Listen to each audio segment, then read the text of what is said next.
Assalamu alaikum, Dr. Reema Sayed. Madam, am I audible? Walaikum assalam, Yashwa. Can you hear me?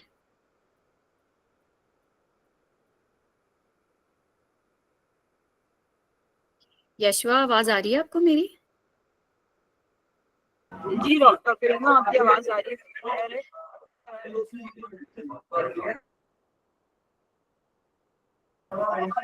Assalamu alaikum everyone and a very good evening to everyone.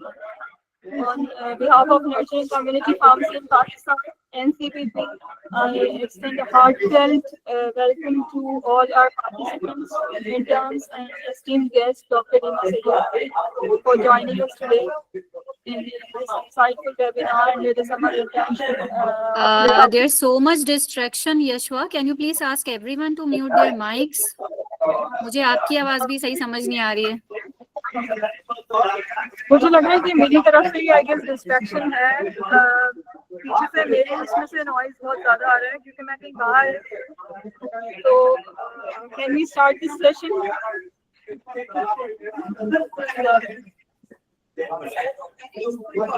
अगर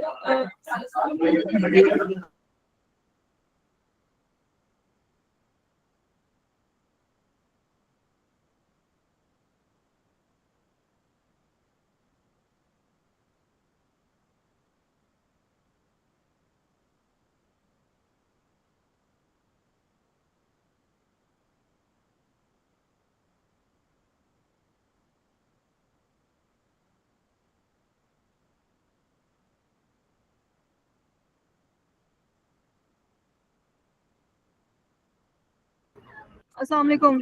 Can you hear me now? Yes, ma'am. Yes, ma'am. Okay. Yes, ma'am. Today we welcome Dr. Reema to give us an insightful session on managing warfarin therapy, a pharmacist's role in anticoagulant monitoring and management.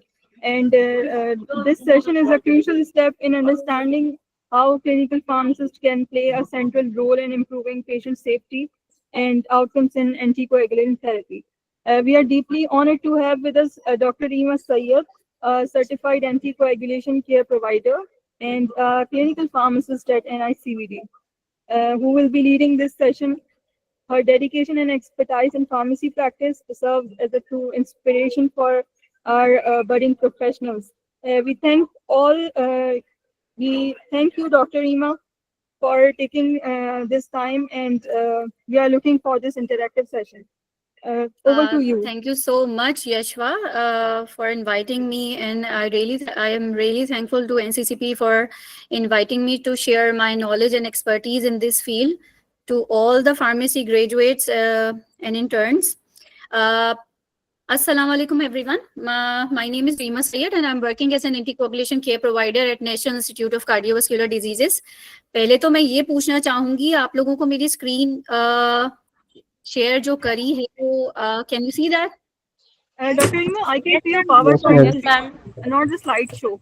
If you are showing your slideshow, so I cannot see that. Is that clear? Change हो गई है slide? नहीं change नहीं हो रही, आपकी PowerPoint screen show हो रही है, जो साइड बार आपका होता है वो शो हो रहा है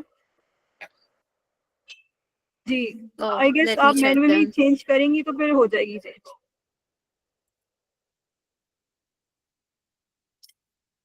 अभी भी नहीं आ रही है स्लाइड शो क्योंकि मैं सेकंड स्लाइड पर हूँ। सेकंड स्लाइड आ रही है? It's written why we have selected warfarin for this session. Can you see? Yes.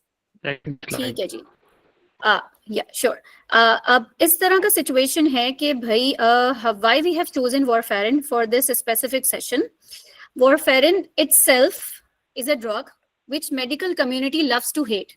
ऐसा क्यों है कि वॉरफेरिन के जब भी पेशेंट्स को देखा जाता है, कोई भी डॉक्टर के पास, कोई भी जनरल फिजिशियन के पास या कोई भी स्पेशलिस्ट के पास वॉरफेरिन के साथ प्रिस्क्रिप्शन में पेशेंट जाता है तो वो उसको इतना प्रॉपरली इंटरटेन नहीं कर पाता है।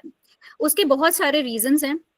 कि वॉरफेरिन बहुत ही ट्रिकी ड्रग है, बहुत ही ट्रिकी ड्रग है. It's a narrow therapeutic drug and we require therapeutic monitoring. Warfarin की कैटेगरी की तरफ आएं तो it's one of the most important anticoagulants from the last 50 years. There are many indications which still has the drug of choice, that is warfarin. अभी तक कोई दूसरी ऐसी ड्रग्स इजाद नहीं हो सकी हैं जो कि मैकेनिकल हार्ट वॉल्व्स में दी जा रही हूँ. दूसरी नोवल एंटीकोगुलेंट ड्रग्स इन्वेंट की जा चुकी हैं, मगर अभी उन पे रिसर्चेस चल रही हैं. Till date from the last 50 years warfarin has been remained the drug of choice in mechanical heart valves. That's why we have chosen this for today's session. क्यों it's tricky? It requires collaborative approach. मतलब ऐसा नहीं हो सकता कि अगर कोई भी कार्डियोलॉजिस्ट है या कंसल्टेंट है, he can takes the decision regarding the dosing of warfarin by himself. He needs to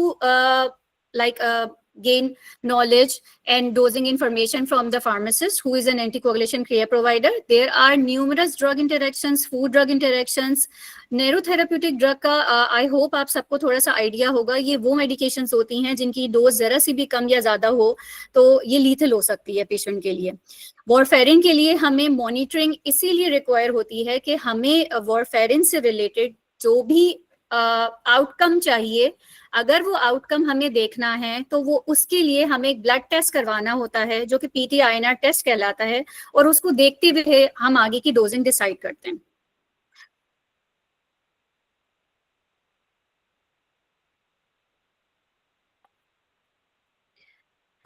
world wide role pharmacist का अगर देखा जाए तो पूरी दुनिया के अंदर फार्मासिस्ट रन एंटीकोगुलेशन क्लिनिक्स पे बहुत सारी रिसर्चेस की गई हैं, और उसमें बताया गया है कि as compared to physician led anticoagulation clinic and pharmacist run anticoagulation clinic, there will be more therapeutic INR achieved with the pharmacist run anticoagulation clinic. Mortality rates pharmacist run anticoagulation clinic में बहुत कम हो जाते हैं, length of stay कम, हमें bleeding rates बहुत कम मिलते हैं, और कंप्लाइंस रेट बहुत ज्यादा मिलता है. मैं आप सबसे एक क्वेश्चन पूछना चाहूंगी कि क्या ऐसा फैक्टर है कि वर्ल्ड वाइड रिसर्चेस के अंदर pharmacist are leading in this clinic for getting therapeutic INRs as compared to physician led clinic? कोई एक वर्ड में सब आंसर कीजिए जरा मुझे कि क्या आप सोच रहे हैं कि फार्मासिस्ट ऐसा क्या अनोखा काम कर रहे हैं एंटीकोगुलेशन क्लिनिक में जो कि फिजिशियंस नहीं कर पा रहे. देखिए, ड्रग की नॉलेज वो भी पढ़कर आ रहे हैं और हम भी पढ़ रहे हैं. ऑब्वियसली वी आर, मैं अपनी बात करूं तो मैं स्पेशलाइज्ड हूं उस फील्ड में, लेकिन हमारा एज अ फार्मासिस्ट क्या ऐसा काम है जो हम कर रहे हैं पूरी दुनिया के अंदर फार्मासिस्ट, और we are getting more outcomes in therapeutic range? सब जरा एक वर्ड के आंसर में मुझे जवाब करके दीजिए please. Dose adjustment. Dose adjustment तो कोई भी कर सकता है. वो आपके गली मोहल्ले का बैठा हुआ जो जीपी है वो भी वॉरफेरिन देख के डोज एडजस्ट कर देगा. मॉनिटरिंग भी कोई भी कर सकता है. एक इंटर्न भी आईएनआर की रिपोर्ट देख के बता सकता है कि वो आईएनआर रेंज में या रेंज के बाहर है. एज अ फार्मासिस्ट सोचें, क्या ऐसी चीज है कि पेशेंट आपके पास दूर दराज के इलाके से भी उठकर आ जाएगा कि हाँ ठीक है, मैं अपना आईएनआर टेस्ट करवाने जा रहा हूँ और ये मेरी गोली मेरे लिए बहुत जरूरी है और इसके लिए मुझे बायो टेस्ट करवाना पड़ेगा. क्या चीज? Sorry, consistency. क्योंकि डॉक्टर्स जो होते हैं उनके पास आप हमेशा नहीं जा सकते हो, बट फार्मासिस्ट जो होता है वो आपकी daily no, that's not the answer. अभी कुछ हॉस्पिटल्स ऐसे हैं, हमारा क्लिनिक जो है वो NICVD के अंदर वो हम 6 days a week रन कर रहे हैं, मगर जो बाकी हॉस्पिटल्स के अंदर आईएनआर क्लिनिक्स हैं वो हफ्ते में 2 से 3 दफा होते हैं. बाकी के 6 दिन 5 दिन पेशेंट नहीं जा पा रहा, तो कंसिस्टेंसी कैसे मिलेगी उसे? अगर correct counselling. Perfect answer. Iraj, very good. Iraj और I guess Khatija. Yes, Khadija.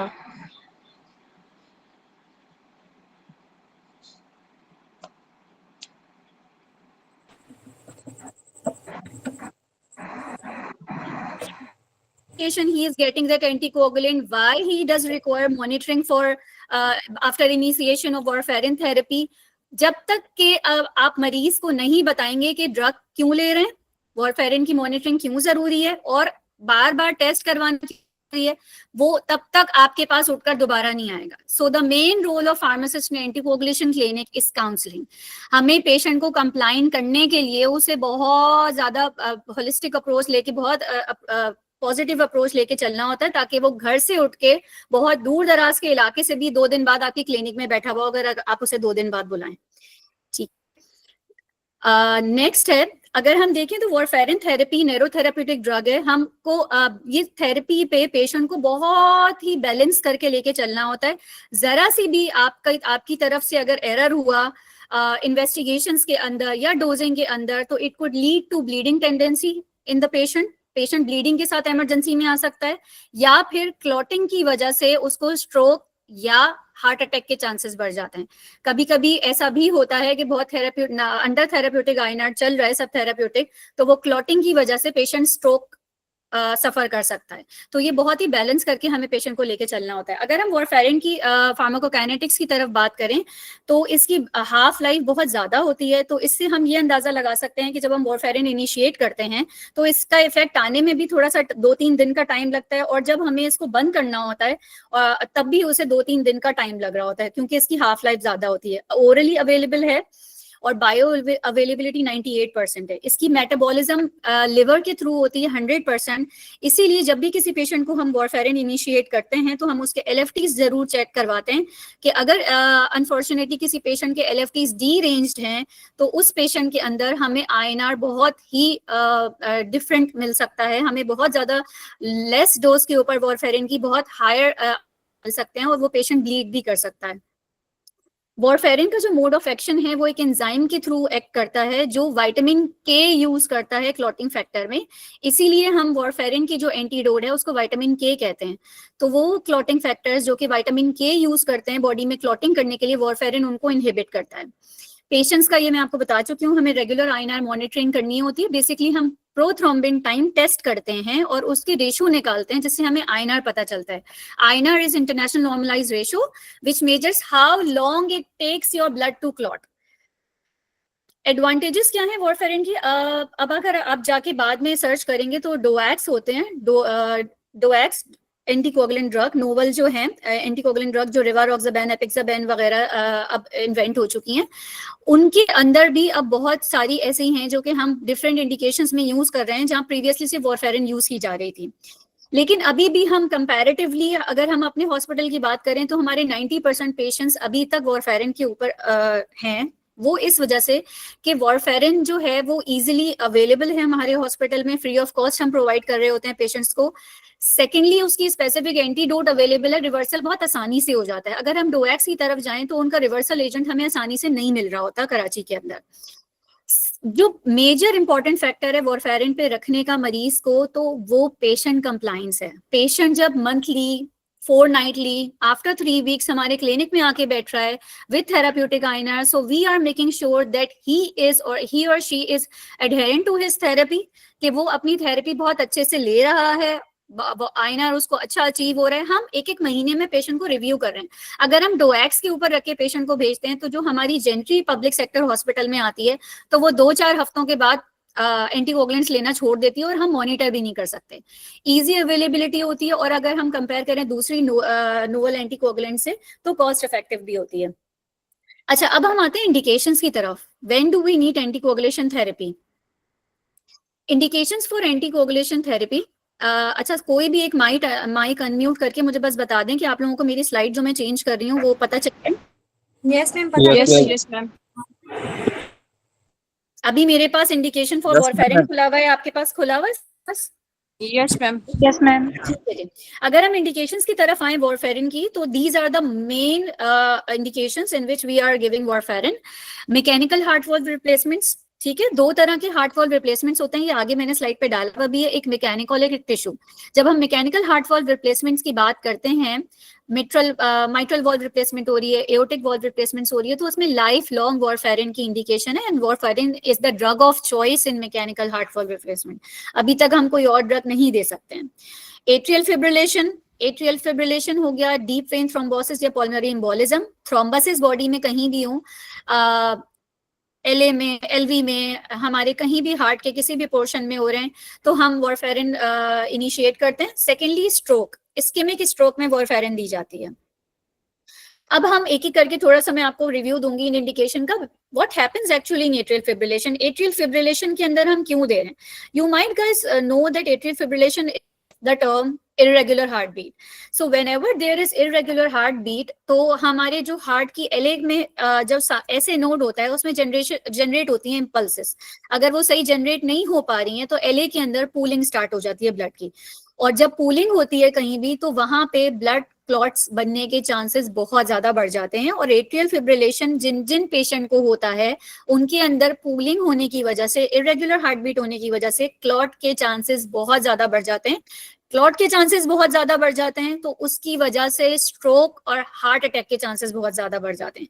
तो स्ट्रोक और हार्ट अटैक से बचाव के लिए हम वॉरफेरिन तजवीज करते हैं एट्रियल फिब्रिलेशन के पेशेंट्स को. अच्छा, जब भी कभी एट्रियल फिब्रिलेशन का पेशेंट हमारे पास आता है तो दो तरह के एट्रियल फिब्रिलेशन होते हैं. या तो वॉल्व के इश्यूज की वजह से होते हैं कि उस पेशेंट का वॉल्व खराब होता है, या फिर नहीं होता. दो तरह के, valvular atrial fibrillation and non valvular atrial fibrillation. जब भी हम देखते हैं कि हाँ इस पेशेंट का वॉल्व भी खराब है, कोई वॉल्वुलर हार्ट डिजीज है और एट्रियल फिब्रिलेशन है, हम आंख बंद करके वॉरफेरिन स्टार्ट कर देते हैं. But when there is non valvular atrial fibrillation which could be of different reasons, तो हम चैडविस स्कोरिंग करते हैं. ये स्कोरिंग करने का मकसद ये है कि हम इवेल्युएट करते हैं what is the risk factor of getting stroke in atrial fibrillation. तो हम उसमें जो जो क्राइटेरिया आपको यहाँ सामने स्क्रीन पर नजर आ रहा है, कंजेस्टिव हार्ट फेलियर अगर है वो हमें एको की रिपोर्ट से पता चलता है कि वो है तो हम 1 पॉइंट देते हैं. हाइपरटेंशन है तो 1 point. Age if it's more than 75 he will get 2 points. Diabetes है तो 1 पॉइंट. कभी उसको प्रायर स्ट्रोक या TIA हो चुका हो या कभी बना हो तो 2 पॉइंट्स हो जाते हैं. इसी तरह वस्कुलर डिजीज हो, MI हुआ हो, पल्मोनरी आर्टरी डिजीज हो, एओर्टिक प्लैक हो तो हम 1 पॉइंट दे रहे हैं. एज 65 से 74 ईयर्स, मतलब 65 अब हम देखें ना तो उनके अंदर टेंडेंसी होती है क्लॉट बनने की बॉडी के अंदर. सेक्स कैटेगरी में female will have 1 for their genetic properties. Females के अंदर ज्यादा टेंडेंसी होती है as compared to male of getting thrombus and eventually leading to stroke. तो व्हेनेवर अब आप देखें राइट पे जो बना हुआ है कि अगर मेल्स 0 आ रहे हैं, कोई भी फैक्टर उसमें नहीं है, कोई मेल आपके पास आया नॉन वॉल्वुलर हार्ट डिजीज के थ्रू तो आप 0 है, तो हम अब जरूरी नहीं है कि हम उसे एंटीकोगुलेशन स्टार्ट करें, हम उसे एंटी प्लेटलेट्स पे भी रख सकते हैं. इसी तरह अगर हम मेल्स में 1 पॉइंट ले रहे हैं, फीमेल्स में 2 पॉइंट ले रहे हैं. Sorry excuse ma'am slide change नहीं हो रही, स्लाइड्स नहीं शो हो रही मैम. अच्छा, अब हो रही है? यस मैम हो रही है. Now you guys can see the CHADS VASc score. मुझे लग रहा है Yes, मैं ma'am. फुल स्क्रीन कर रही हूँ तो थोड़ी प्रॉब्लम हो रही है शायद. मैं ऐसे ही रखती हूँ. ऐसे आप लोगों को दिख रहा है?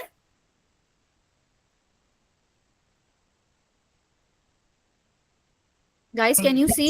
आप लोगों को दिख रहा है अगर मैं ऐसे छोटा रख रही हूँ तो? हेलो, यस मैम, शो हो रहा है. ठीक है, सही है. इसी तरह अगर फीमेल्स के अंदर अगर 2 पॉइंट्स मिल रहे हैं तो हम कंसिडर कर सकते हैं एंटीकोगुलेशन के अंदर. और अगर मेल्स में ग्रेटर देन 2 या 2 है, फीमेल्स में ग्रेटर देन 3 या 3 है तो हम ब्लाइंडली इसमें एंटीकोगुलेशन स्टार्ट कर देते हैं वॉरफेरिन से. इसी तरह ये दूसरा जो मैं आपको दिखा रही हूँ एक स्कोरिंग है, हेसब्लेड की स्कोर. इससे हम पेशेंट का ब्लीडिंग टेंडेंसी इवेल्युएट करते हैं कि अगर कुछ पेशेंट ऐसे हैं कि जिनके अंदर ब्लीडिंग टेंडेंसी बहुत ज्यादा है प्रीवियसली, अगर हम कैलकुलेशंस के बाद पता चल रही है, तो हमें उन पेशेंट को बहुत ही कॉशियसली वॉरफेरिन की डोजिंग लेके चलना होता है. और अगर कुछ ऐसी इंडिकेशंस हैं जिसमें हम वॉरफेरिन की जगह दूसरे एंटीकोगुलेंट्स प्रेफर कर सकते हैं या डुअल एंटीप्लेटलेट प्रेफर कर सकते हैं, तो we will go on that side, बजाय से कि हम पेशेंट को हाई रिस्क ब्लीडिंग पे छोड़ दें. अगर हम कार्डियक वॉल्व रिप्लेसमेंट्स, ये एफिप का बता दिया मैंने. कार्डियक वॉल्व रिप्लेसमेंट्स मैंने बताया 2 तरह के होते हैं, एक मैकेनिकल और एक बायोलॉजिकल. ठीक है, तो जो टिश्यू वॉल्व्स रिप्लेस किए जाते हैं पेशेंट्स के अंदर, उसमें हम वॉरफेरिन लाइफ लॉन्ग नहीं देते. यूजुअली 2 से 3 महीने हम चलाते हैं. पोस्ट ऑप थ्रोम्बस बनने के चांसेस ज्यादा होते हैं ऑपरेशन के बाद 3 महीने, तो हम तब चला के 3 महीने उसके बाद उसे एंटीप्लेटलेट के ऊपर रख सकते हैं पूरी जिंदगी. अच्छा, बायोलॉजिकल वॉल्व जो हैं वो किन पेशेंट्स में कंसिडर किए जाते हैं? वो यूजुअली चाइल्ड बियरिंग एज की फीमेल्स होती हैं, या फिर जिन पेशेंट्स की एज बहुत ज्यादा होती है लाइक 60 to 65, अगर वो वॉल्व रिप्लेसमेंट्स की तरफ जा रहे हैं तो हम उनमें बायोलॉजिकल वॉल्व्स कंसिडर करते हैं.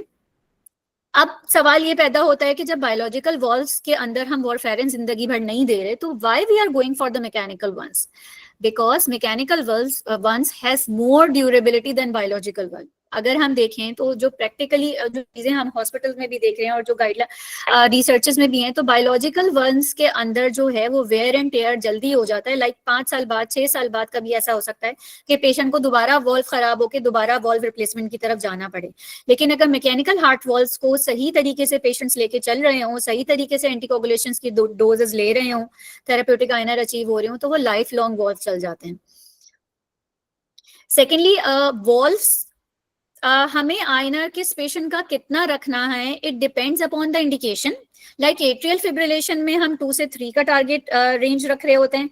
वॉल्व रिप्लेसमेंट के अंदर अगर हम माइट्रल वॉल्व रिप्लेस कर रहे हो या किसी के 2 वॉल्व रिप्लेस हुए हुए हो, तो उसमें हम 2.5 से 3.5 का रख रहे हो। अभी वो चार्ट आएगा तो आप लोगों को थोड़ा सा और क्लियर होगा। अच्छा, तीसरी बात इंपॉर्टेंट आती है कि कौन सा वॉल्व लगा है। पहले जमाने में 1988 में जो वॉल्व रिप्लेस हो रहे थे, ऑब्वियसली वो उस जमाने के हिसाब से बने हुए थे, तो उनमें थ्रोम्बोजेनिसिटी के चांसेस ज्यादा थे, वो वॉल्व आसानी से बंद हो जाते थे। तो उनमें जो हम आईएनआर रेंज है वो हाई रखते थे, ठीक है। लाइक अगर हम एओर्टिक वॉल्व की बात करें तो उसमें हम 3.5 का टारगेट रख रहे हैं, यानी रेंज 3 से 4 की हो गई। इसी तरह अगर हम आज की बात करें तो आज में लो थ्रोम्बोजेनिसिटी है, जो आजकल वॉल्व्स यूज हो रहे हैं जैसे कि मेट्रॉनिक, एसजेएम वगैरह, उसमें हम वही एवीआर के अंदर 2.5 का टारगेट रखते हैं। अब एक और वॉल्व आ गया है जिसको ऑनेक्स वॉल्व कहते हैं, एडवांसमेंट हुई है, उसमें हमें और कम आईएनआर रखना होता है 1.5 का।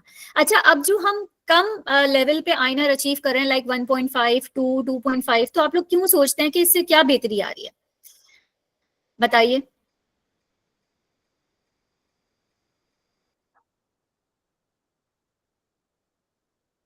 जी, आप अनम्यूट करके बता सकते हैं कि अब हम जो है वो 2.5 या 5 mg का जो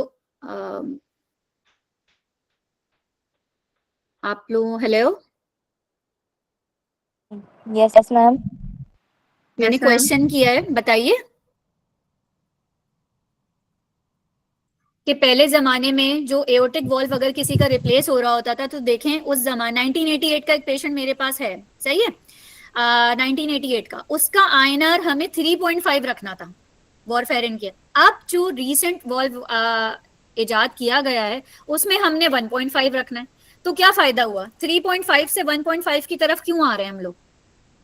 चलिए मैं और हिंट दे देती हूँ, वो 1988 के पेशेंट में हमें 3.5 गुना ज्यादा खून पतला रखना है, और आज के जिस पेशेंट में वॉल्व रिप्लेस हो रहे हैं हमें 1.5 गुना ज्यादा खून पतला रखना है। तो क्या फायदा होगा इससे। मैम वारफेरिन थेरापी जो है वो इफेक्टिव होगी, और जो वेल्व देखिए वॉरफेरिन थेरेपी तो जो वो 1988 का पेशेंट है, अगर वो भी सही ले रहा है और उसका आईएनआर मुझे 3.5 का मिल रहा है, तो वो भी थेरेपी बहुत अच्छे से अचीव कर पा रहा है। बेसिकली मेरा सवाल ये है कि आईएनआर रेंज कम करने का क्या फायदा है।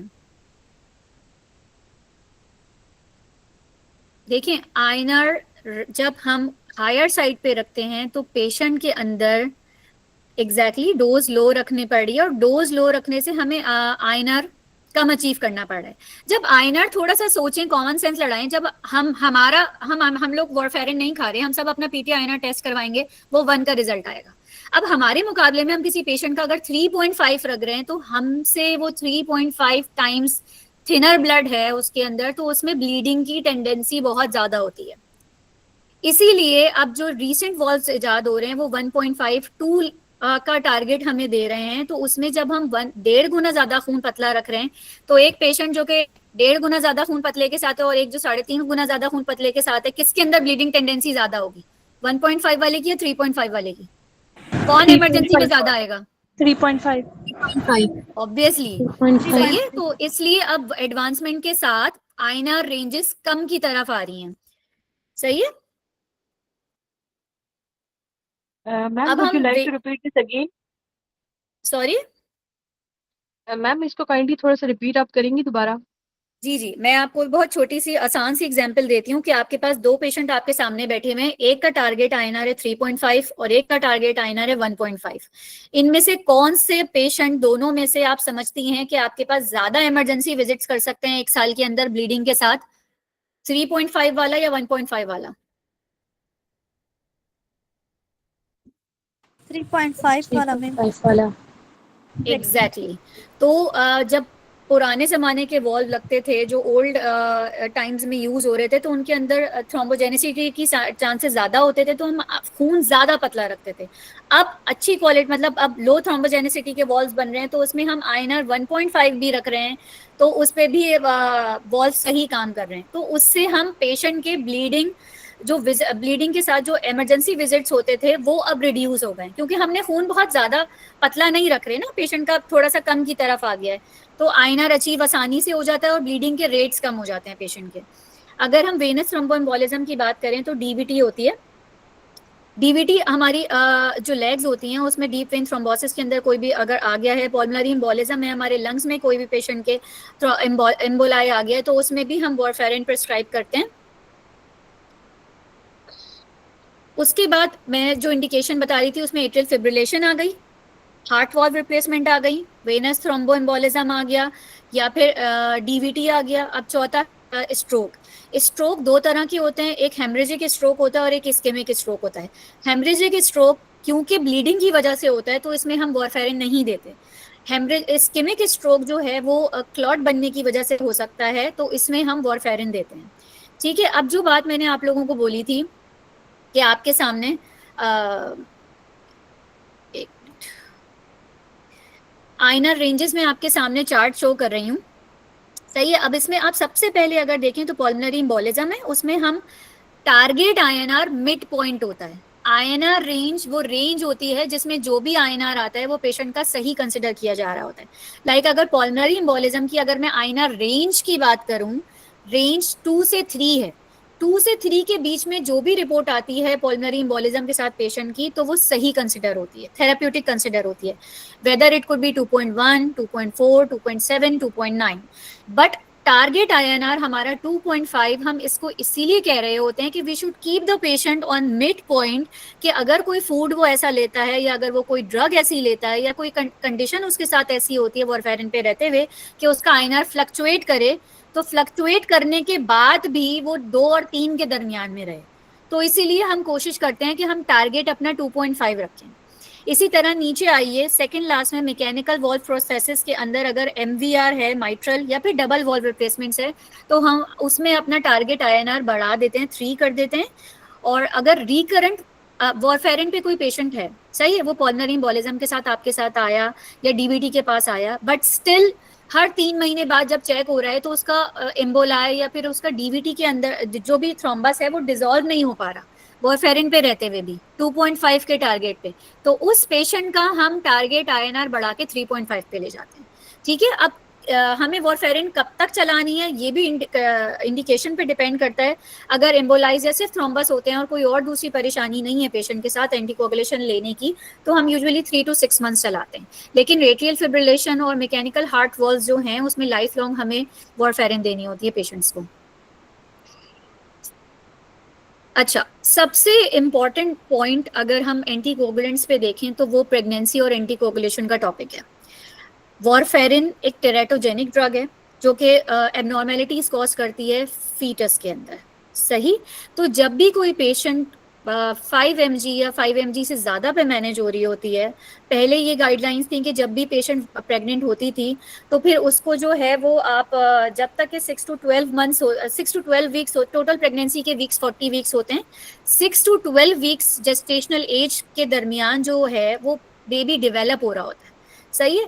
तो उस दौरान में वारफेरिन बंद कर दी जाती है प्रेगनेंसी के अंदर और हम लो मॉलिक्यूलर वेट या हेपरेंस पे उसे स्विच कर देते हैं। बट अभी न्यू गाइडलाइंस रिवाइव हुई हैं और उसमें ये कहा गया है कि अगर कोई पेशेंट 5 mg या 5 mg से कम की डोज पे मैनेज हो रही है तो हम उसे through out till 36 weeks of pregnancy warfarin पे रख सकते हैं। वो टेरेटोजेनिक नहीं है और हम लोगों ने क्लिनिक्स में भी ये करके देख लिया है। 36 वीक्स के बाद जाके हमें हर पेशेंट के अंदर वारफेरिन को बंद करना होता है और उसे हेपरिन पे स्विच करना होता है।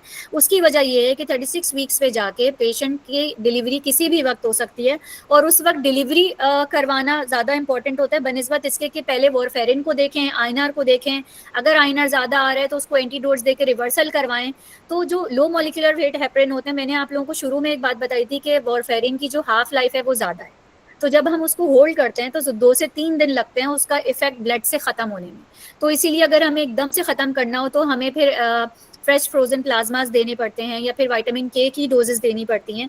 तो हम एक प्रेग्नेंट पेशेंट है जो कि डिलीवरी के पॉइंट पर है, अगर हम उसको एंटीकोगुलेशन के हवाले से मैनेज करेंगे तो वहाँ उसकी डिलीवरी रिस्क में पड़ सकती है। तो इसीलिए 36 वीक्स पे जाके हम हर पेशेंट के अंदर वॉरफेरिन बंद करके उसको हेपरिन्स पे ले लेते हैं।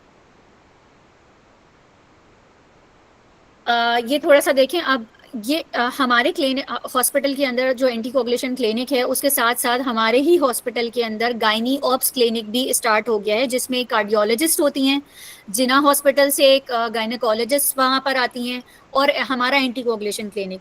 तो जब भी कोई पेशेंट प्रेग्नेंट होती है तो हम तीनों मिलके उस पेशेंट जो प्रेग्नेंट है उसके लिए डिसीजन मेकर्स बने हुए होते हैं।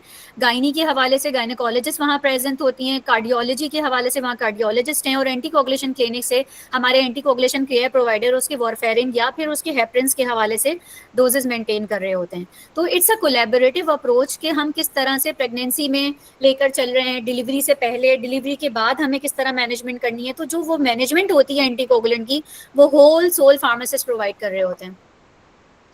ये गाइडलाइंस में जो मैंने आपको ये बात अभी बताई है कि अगर 5 mg या 5 mg से कम पे पेशेंट मैनेज हो रही होती है तो हम 36 वीक्स ऑफ प्रेगनेंसी पे उसे मैनेज कर सकते हैं। लेकिन अगर कोई एक पेशेंट ऐसी है जो वीक में किसी एक दिन भी 5 mg से ज़्यादा एक्सीड कर रही है डोज, तो उस पेशेंट के अंदर हम चांसेस ज़्यादा होते हैं बेबी की डेवलपमेंट का कि वो कॉम्प्रोमाइज़ हो जाए। तो हम सेफ साइड के लिए उन पेशेंट्स के अंदर 6 to 12 वीक्स तक वॉरफेरिन बंद करके और इनॉक्सापेरिन पे शिफ्ट कर देते हैं। राइट अब वॉरफेरिन और ब्रेस्ट फीडिंग के हवाले से अगर हम करें तो वॉरफेरिन जो है वो ब्रेस्ट फीडिंग मदर्स में सेफ होती है, वो इजीली ले सकते हैं, कोई प्रॉब्लमेटिक बात नहीं होती। अच्छा, ब्रिजिंग क्या होती है? कभी सोचें कि जब हम वॉरफेरिन बंद कर रहे हैं, जैसे मैंने अभी आपको प्रेगनेंसी की एक मिसाल दी कि हम वॉरफेरिन को 36 वीक्स पे जाके बंद कर रहे हैं, ठीक है। अब 36 वीक्स पे मैंने बंद कर दी तो there might be a possibility कि वो जो फीमेल है वो 40 वीक्स पे जाके अपनी डिलीवरी करे, सही है, नॉर्मल डिलीवरी होनी है उसकी। तो वो जो 4 हफ्ते हैं, उस 4 हफ्ते में अगर वो female patient mechanical heart valve के साथ है, यानी आर्टिफिशियल हार्ट वॉल्व रिप्लेस हुआ है, और मैं 36 वीक पे जाके वॉरफेरिन ही बंद कर दूं, तो वो तो डिलीवरी से पहुंचते पहुंचते उससे पहले ही उसका वॉल्व बंद हो जाएगा, उसको स्टक वॉल्व हो जाएगा। तो तब हमें क्या करना है, जब तक के हम वॉरफेरिन बंद करते हैं तब तक हम उसे लो मॉलिक्यूलर वेट हेपरिन के ऊपर रख रहे होते हैं, उसे ब्रिज कर रहे होते हैं, हम पेशेंट को बीच में नहीं छोड़ते। तब तक हम उसे वॉरफेरिन बंद करने के बाद लो मॉलिक्यूलर वेट हेपरिन पे रख रहे हैं, सही है। और एक और पॉइंट मैंने इंपॉर्टेंट बताया था कि जब हम वॉरफेरिन इनिशिएट करते हैं तो 2 से 3 दिन लगते हैं आईएनआर अचीव होने में। किसी किसी पेशेंट में 4 से 5 दिन लग जाते हैं, किसी में 7 डेज लग जाते हैं, ये इंडिविजुअल टू इंडिविजुअल वेरी कर रहा होता है। तो अगर कोई पेशेंट ऐसा है कि मैंने उसे आज वॉरफेरिन स्टार्ट करी और उसके बाद जो है 7 दिन बाद मुझे उसका इफेक्ट मिला और वो स्ट्रोक का पेशेंट था, तो उन 7 दिनों में तो उसे स्ट्रोक दोबारा हो सकता है। तो उस पेशेंट के अंदर हम लो मॉलिक्यूलर वेट हेपरिन्स या हेपरिन्स और वॉरफेरिन दोनों साथ चलाते हैं जब तक कि हमें थेराप्यूटिक आईएनआर अचीव नहीं हो रहा। दिस इज कॉल्ड ब्रिजिंग, यानी जब तक कि वॉरफेरिन अपना इफेक्ट उस पेशेंट में नहीं दिखा रही है तब तक कि हेपरिन उसको ब्रिज कर रही होती है, उस पेशेंट का खून उतना पतला रख रही होती है जितना हमें चाहिए। अब जैसे ही हमें 2 कंसेक्यूटिव रीडिंग पेशेंट की मिल जाती हैं वॉरफेरिन पे, उसका आज आईएनआर सही आ गया, उसका कल आईएनआर सही आ गया, मैं 2 दिन बाद जाके हेपरिन को बंद कर दूंगी और फिर वो पेशेंट वॉरफेरिन पे कंटिन्यू रहेगा। इसी तरह जैसे प्रेगनेंसी है या किसी का ऑपरेशन होने जा रहा है, कोई भी हम वॉरफेरिन बंद कर रहे हैं तो हम इनॉक्सापेरिन पे उसे शिफ्ट कर देते हैं। तो that is called bridging anticoagulation, कि हम एक को रोक रहे हैं तो दूसरे से पेशेंट को सपोर्ट कर रहे हैं उसके एंटीकोगुलेशन मैनेजमेंट के अंदर।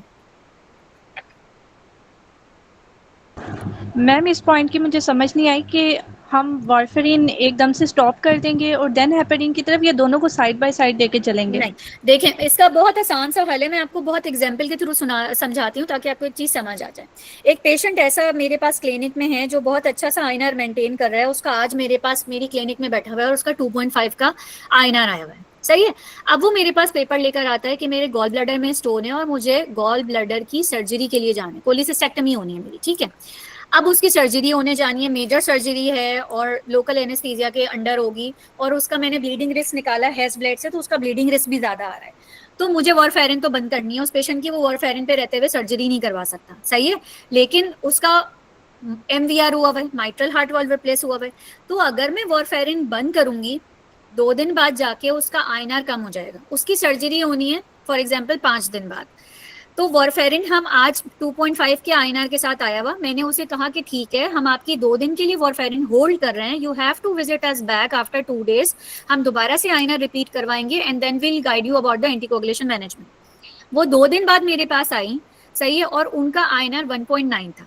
अब जैसे ही मैंने देखा कि उनका INR 2 से नीचे चला गया और सर्जरी में अभी 4 दिन हैं और मैं उन्हें एंटीकोगुलेशन के बगैर रख भी नहीं सकती और वॉरफेरिन भी नहीं दे सकती, तो फिर मैं उनको ब्रिज करूंगी हेपरिन से उन 4 दिनों के लिए। क्यों? क्योंकि हेपरिन का जो मोड ऑफ एक्शन है, जो हाफ लाइफ है, वो कम है, वो 12 घंटों में वॉश आउट हो जाती है। तो अगर मैं जैसे वो सेकेंड डे आया मेरे पास 1.9 का INR हुआ, मैं वेट बेस्ड डोजिंग करूंगी उनकी, जो हेपरिन है मैं वो स्टार्ट कर दूंगी और उनको पूरा हम प्रोटोकॉल बना के देते हैं कि हम इनको 1 mg पर kg के हिसाब से इनॉक्सापैरिन स्टार्ट कर रहे हैं, सुबह शाम लगना है, ट्वाइस अ डे, हम पूरा प्रोटोकॉल बना के दे रहे हैं। उसमें लिखते हैं कि सर्जरी जिस दिन हो उसमें 12 से 24 आवर्स पहले हम हेपरिन को बंद करेंगे और फिर ये सर्जरी के लिए जा सकती है, क्योंकि सर्जरी भी उस वक्त तक नहीं हो सकती जब तक कि 1.6 से नीचे INR नहीं जा रहा। तो हम एक पेशेंट ऐसा जिसका आर्टिफिशियल हार्ट वाल्व लगा हुआ है और हमने वॉरफेरिन 6 दिन पहले बंद कर दी और उसके ऑपरेशन में अभी 1 हफ्ते का टाइम है, तो हम उसको हेपरिन से ब्रिज करेंगे ताकि उसका वाल्व स्टक ना हो जाए किसी भी क्लॉट बनने की वजह से। अब पॉइंट क्लियर हुआ है इसका? Yes ma'am. ठीक है। इसी तरह जो भी सर्जरीज होती हैं ये गाइडलाइंस में अवेलेबल हैं, हर तरह की सर्जरीज, माइनर सर्जरीज जिनका ब्लीडिंग रिस्क फैक्टर बहुत कम होता है, जैसे किसी का कैटरेक्ट का ऑपरेशन होने जा रहा है या किसी का टूथ एक्सट्रैक्शन होने जा रहा है या कोई डेंटल स्केलिंग के लिए जा रहा है, तो हम थेराप्यूटिक INR, जैसे अगर किसी की 2 से 3 की रेंज है और हमारे पास INR आज लेकर आया है जैसे 2.1 आ रहा है, वो आज मुझे कहता है कि मुझे डेंटल स्केलिंग के लिए जाना है, डेंटिस्ट मेरा स्केलिंग नहीं कर रहा, वो कह रहा है आप गोली बंद करके आए, तो फिर हम उसको प्रोटोकॉल प्रोवाइड करते हैं कि dental scaling is a low bleeding risk procedure and you can carry out the procedure while the patient's INR is between 2 and 3, उसमें गोली बंद करने की जरूरत नहीं है। ठीक है, तो बहुत सारे इस तरह के भी एरर्स होते हैं कि बहुत सारे डॉक्टर्स हैं, डेंटिस्ट हैं या कोई भी ऐसी, उन्हें इस चीज़ की नॉलेज नहीं होती, जब पेशेंट उनके पास जाते हैं वो देखते हैं अच्छा वॉरफेरिन है, अब मैं दांत निकालने जा रहा हूँ, भाई आप 6 दिन के लिए गोली बंद करते हैं। वो 6 दिन के लिए बेचारा पेशेंट गोली बंद करके घर पे बैठा हुआ होता है, मैकेनिकल हार्ट वाल्व रिप्लेस हुआ होता है और उसे इनॉक्सापैरिन भी नहीं मिल रहा होता, फिर क्या होता है कि उसके वाल्व स्टक होने के चांसेस बढ़ जाते हैं। तो ये नॉलेज होना बहुत ज़रूरी है कि हमें किन प्रोसीजर्स के अंदर एंटीकोगुलेशन होल्ड करनी है और किन प्रोसीजर्स के अंदर एंटीकोगुलेशन होल्ड नहीं करनी है। इसी का ऑपोजिट अगर मैं आपसे एक इंसिडेंट शेयर करूँ, थोड़े अर्से पहले हमारे क्लिनिक में एक पेशेंट आया, बहुत ही कंप्लाइंट थे, अच्छा वो थोड़े से बेचारे ऐसे ही थे, कोई फैमिली में उनकी था भी नहीं, वो चले गए एक वेलफेयर ऑर्गेनाइजेशन अपना टूथ एक्सट्रैक्शन करवाने। अच्छा, ना उन्होंने हमारे आईना क्लिनिक बताया कि मैं दांत निकलवाने जा रहा हूँ, ना उन्होंने वो वेलफेयर ऑर्गेनाइजेशन में बताया कि मैं वॉरफेरिन खा रहा हूँ। उन बेचारों ने भी सारे टेस्ट करवा लिए। अब चूंकि पेशेंट ने उन्हें नहीं बताया था कि मैं वॉरफेरिन के ऊपर हूँ, उन्होंने पीटी आईना टेस्ट नहीं करवाया, बाकी सारे बेसलाइन लैब टेस्ट करवा लिए जो कि सब नॉर्मल थे। अब जिस दिन उन्होंने वहां से दांत निकलवाया उस दिन उनका सुप्रा थेराप्यूटिक INR था 5-6 का INR था, उस पे उनका वहां से दांत निकल गया। अब सोचें हुआ होगा फिर उसके बाद, आप लोग मुझे बताएं।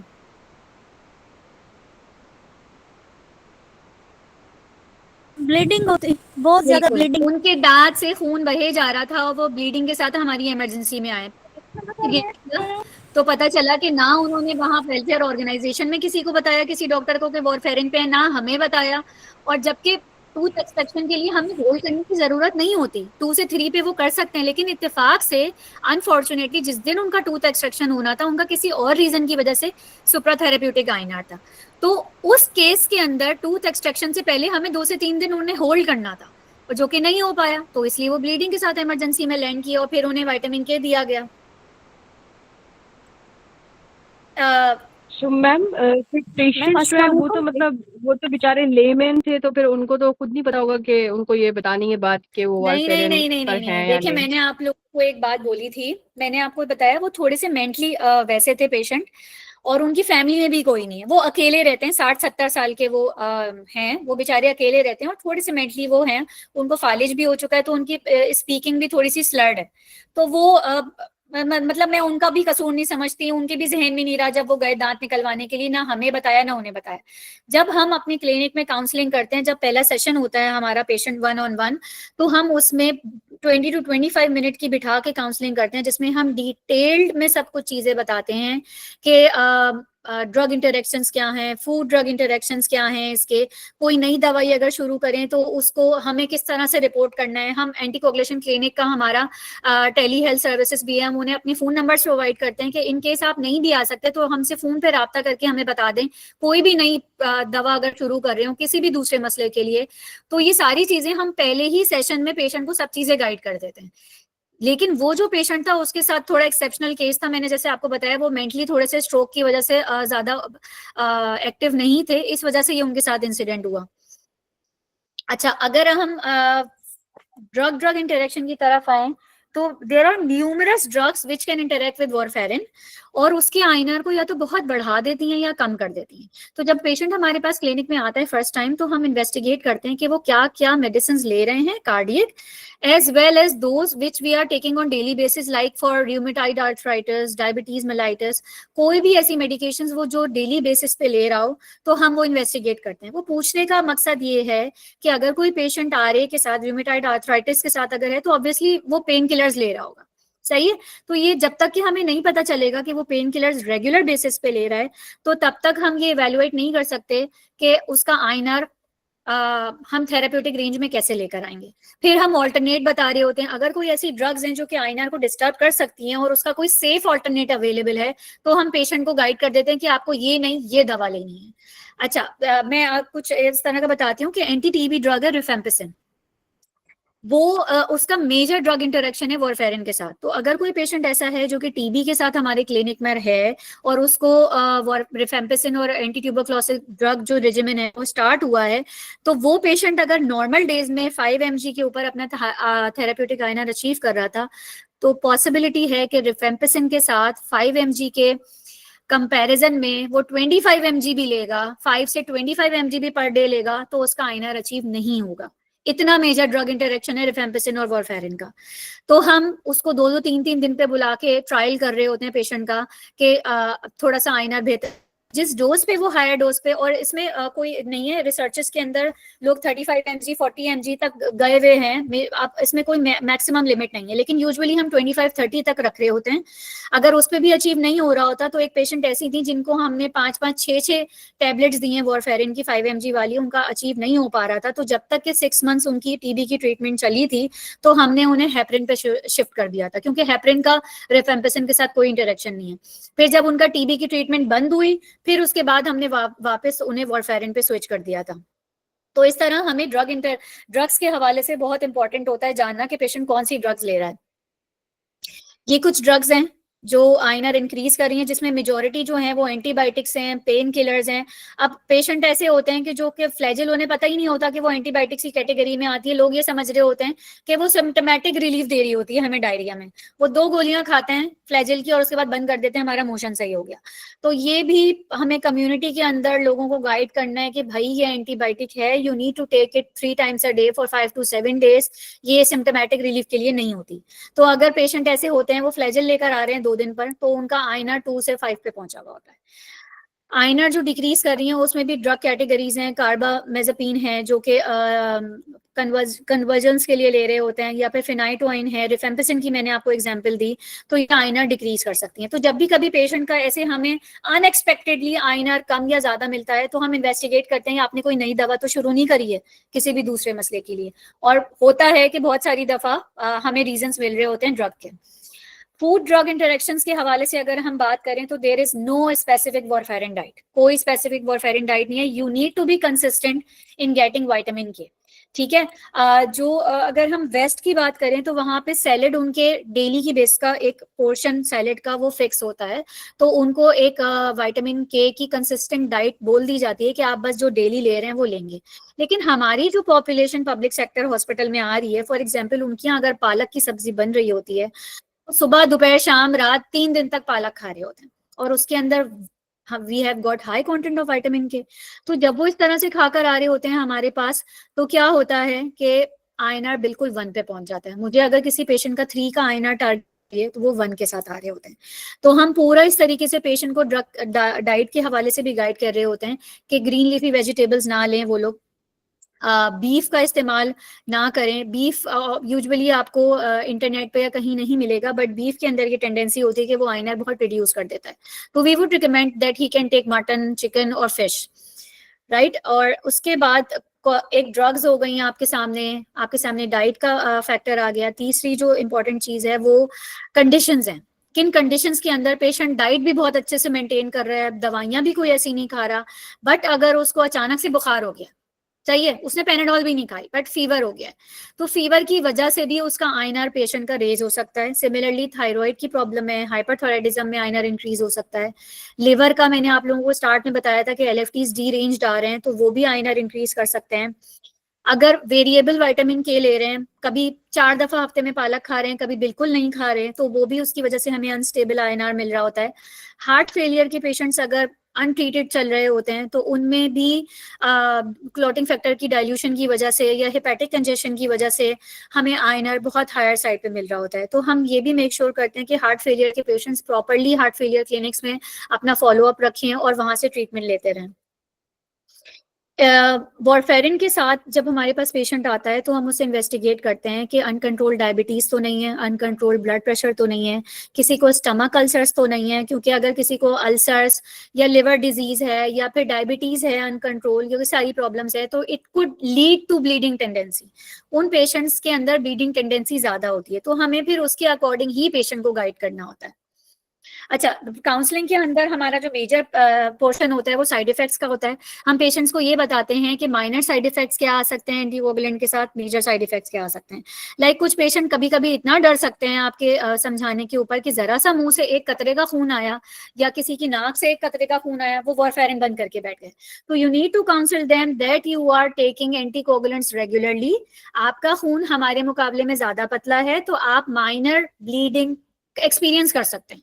आपके किसी भी पोर्शन से थोड़ा बहुत खून आ सकता है, आपके जिस्म पे नील पड़ सकते हैं, because your blood is like 2.5 time thinner than us.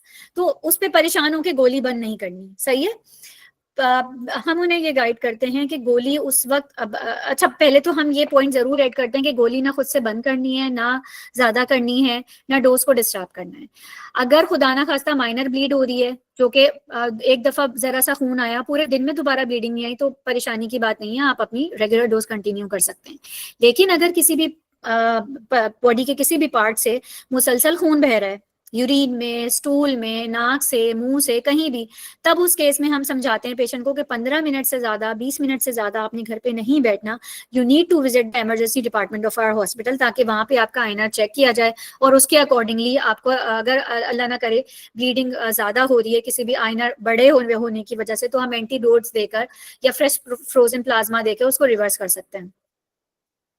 Warfarin side effect जिसमें हमें इमीडिएट मेडिकल अटेंशन चाहिए होती है, उसमें ब्लैक या ब्लडी स्टूल आ रही हो, जैसे कि मैंने आपको बताया, यूरिन में आ रहा हो, सिवियर हेडेक हो, जिसमें बहुत ज्यादा हेडेक होता है और बिल्कुल ही बर्दाश्त नहीं हो रहा होता, अगर आपको खांसी के साथ साथ बार बार खून आ रहा है, या फिर आपकी वॉमिटिंग हो रही है और उसमें आपको ब्लड आ रहा है, या फिर बहुत ब्रूजेस ऐसे हो रहे हैं जो कि साइज में बड़े हो रहे हैं, या फिर डार्कर शेड्स की तरफ जा रहे हैं, तो हम यूजुअली उनको गाइड करते हैं कि आपने फॉरन इमरजेंसी डिपार्टमेंट आना है। या वो फीमेल पेशेंट जिनमें हम, अच्छा ये भी होता है कि जब एंटीकोगुलेंट स्टार्ट होती है तो फीमेल्स के अंदर जो मेंस्ट्रुअल साइकिल है वो इस तरह से चेंजेस आते हैं कि अगर किसी को 4 डेज मेंसेस आ रहे हैं तो वो बढ़ सकते हैं, लाइक 5 डेज हो सकते हैं, 6 डेज हो सकते हैं, 7 डेज हो सकते हैं, वो बढ़ सकते हैं। ऑब्वियसली वो एंटीकोगुलेंट्स ले रही हैं। लेकिन अगर कोई पेशेंट ऐसी है जिसको 4 डेज आ रहे थे, अब उसको 15-15, 20-20 दिन मेंस्ट्रुअल ब्लीडिंग हो रही है जो कि रुक नहीं रही, या फिर कोई ऐसी पेशेंट है जिसको 20 डेज की साइकिल होती थी मगर वो 10 दिन बाद दोबारा साइकिल आ रही है एंटीकोगुलेंट पे रहते हुए, तो फिर हमने उनको बहुत ही क्लोजली मॉनिटर करना होता है। अगर आईएनआर उसके थेरेप्यूटिक चल रहे हैं तो हम गायनेकोलॉजिस्ट को रेफर करते हैं ताकि वो यूटेराइन एक्टिविटी अल्ट्रासाउंड में डिटेक्ट करके उसको अकॉर्डिंगली ट्रीट करें कि कोई और प्रॉब्लम तो नहीं हो गई है, वरना हम फिर उसको वॉरफेरिन के साथ उसको एडजस्ट करके चल रहे होते हैं।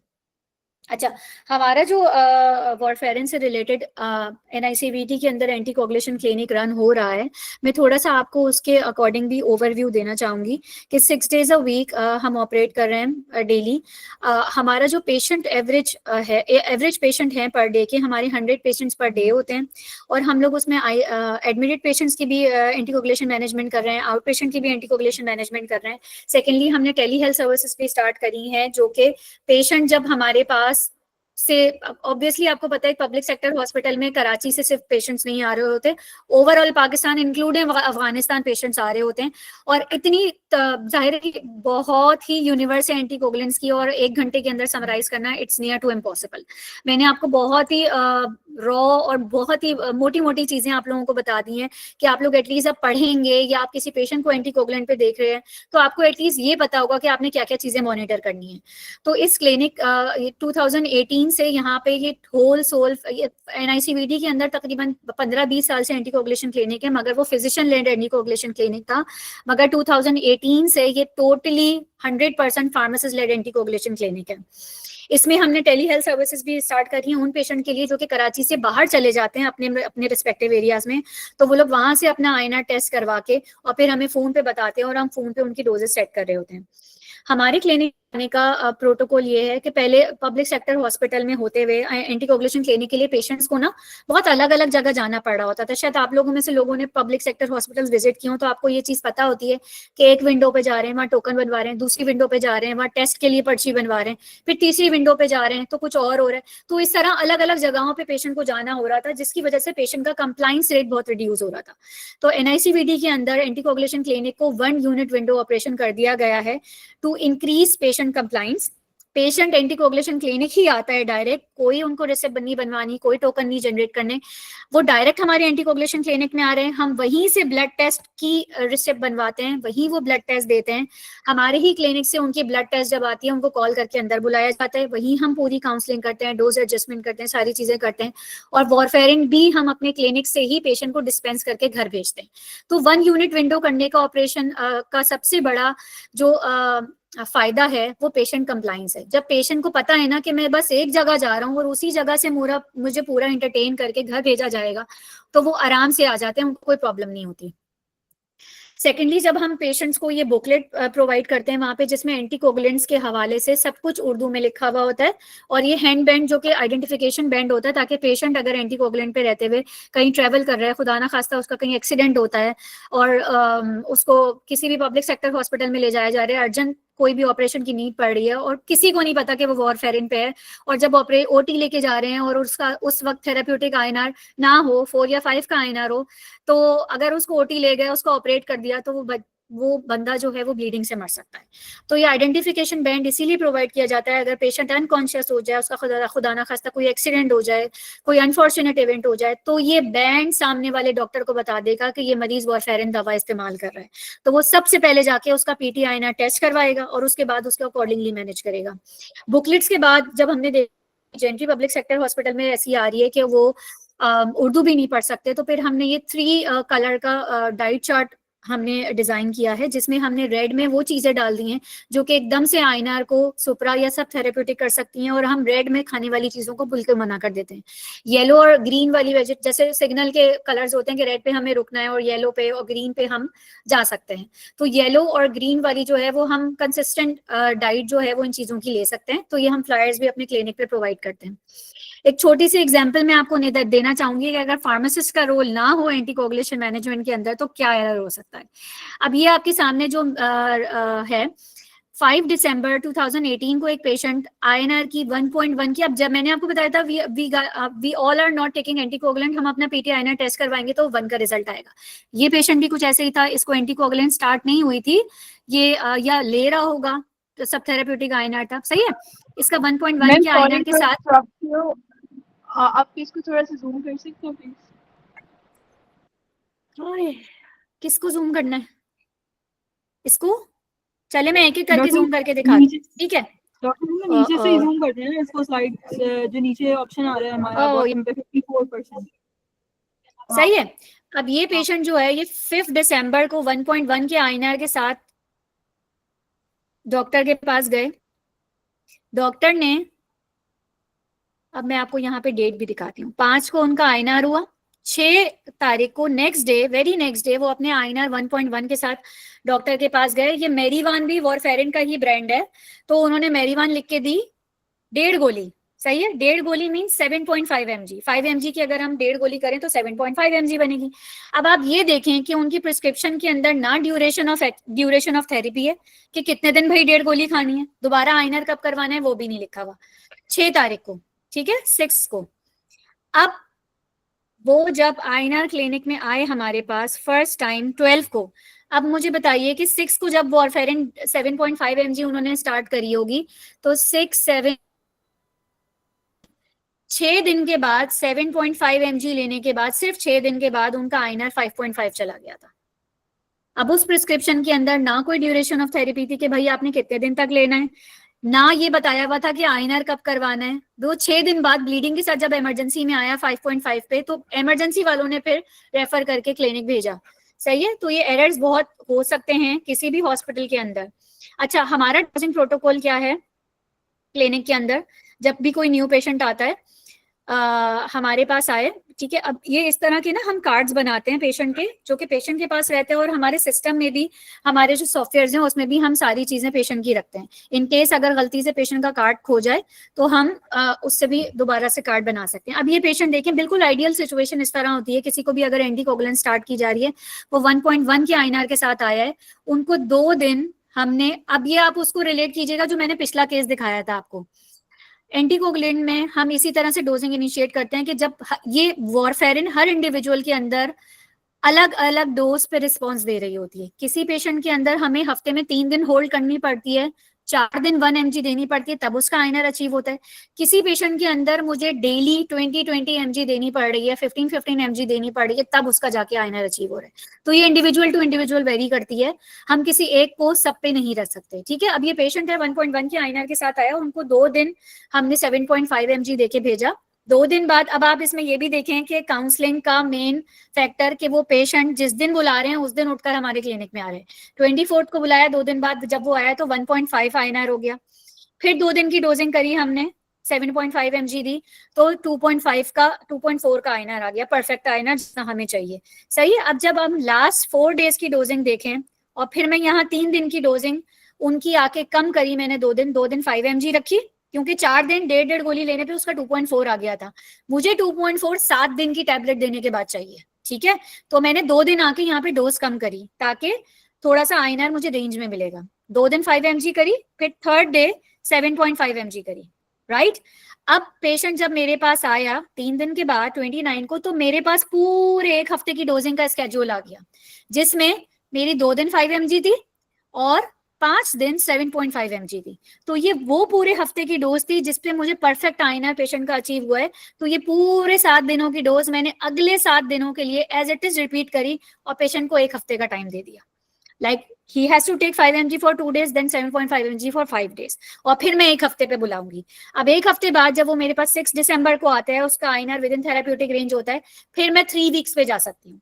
उसी डोज के ऊपर अगर वो पेशेंट मैनेज हो रहा है माशाल्लाह से, तो मैं मंथली उसको इसी डोज के ऊपर मैनेज करूंगी, ठीक है। जहां पे भी आइनर ऊपर नीचे होता है, तो हमें पहले रीजन इन्वेस्टिगेट करना होता है कि किस रीजन की वजह से आइनर ऊपर नीचे हो रहा है, उसको अकॉर्डिंगली ट्रीट करना होता है। That's all for my presentation. अब मैं थोड़ी सी एक एक्टिविटी आप लोगों के साथ करना चाहूंगी। सब पहले ये क्वेश्चन देखें कि एक पेशेंट है जिसको एट्रियल फिब्रिलेशन है, सही है। वो आपके पास क्लिनिक में आया है, कंसल्टेंट की तरफ से रेफर होके कि भाई अब इसको वॉरफेरिन स्टार्ट करनी है। अब आपने देखें, अब आपको वॉरफेरिन स्टार्ट करनी है तो आपने डिसाइड करना है कि मुझे इसकी आइनर रेंज क्या रखनी है और मुझे कब तक वॉरफेरिन चलानी होगी, ठीक है। तो एट्रियल फिब्रिलेशन के अंदर अब ये 4 ऑप्शंस हैं कि आपने रेंज क्या रखनी है और आपने चलानी कब तक है। आपके रेफरेंस के लिए मैं वो वाला चार्ट खोल दूंगी जिसमें मैंने ये बताया हुआ था। उसके बाद सब मुझे टाइप करके, माइक्स पे मत कीजिएगा, टाइप करके लिखिएगा कि कौन सा ऑप्शन होगा। सिर्फ ऑप्शन लिखना है, ए, बी, सी या डी।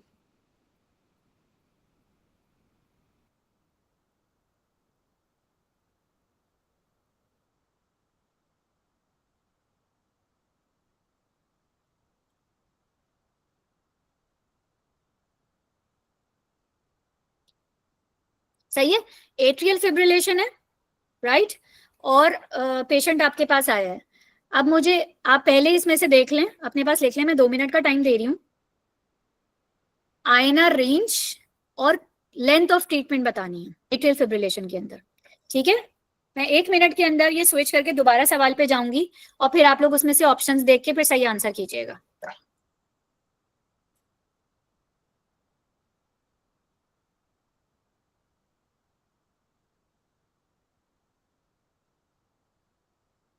चलें, अब सब मुझे ऑप्शंस बताएं कि इसमें से ए बी सी डी में से कौन सा ऑप्शन करेक्ट है पेशेंट के लिए।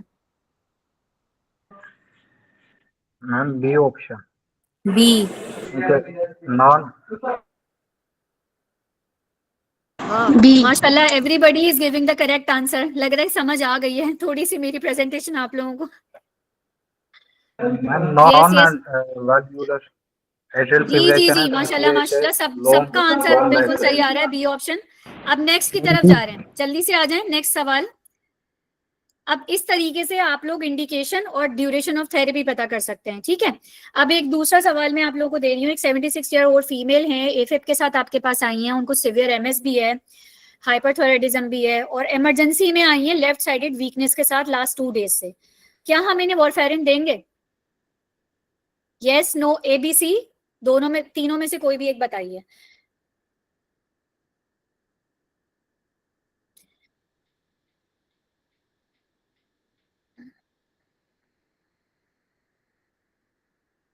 अच्छा, जो नो कह रहे हैं वो मुझे रीजन बताएं कि क्यों नहीं देंगे। क्योंकि मैम इनमें हाइपरथायराइडिज्म है तो इस वजह से हम नहीं दे सकते, और माइट्रल स्टेनोसिस की वजह से।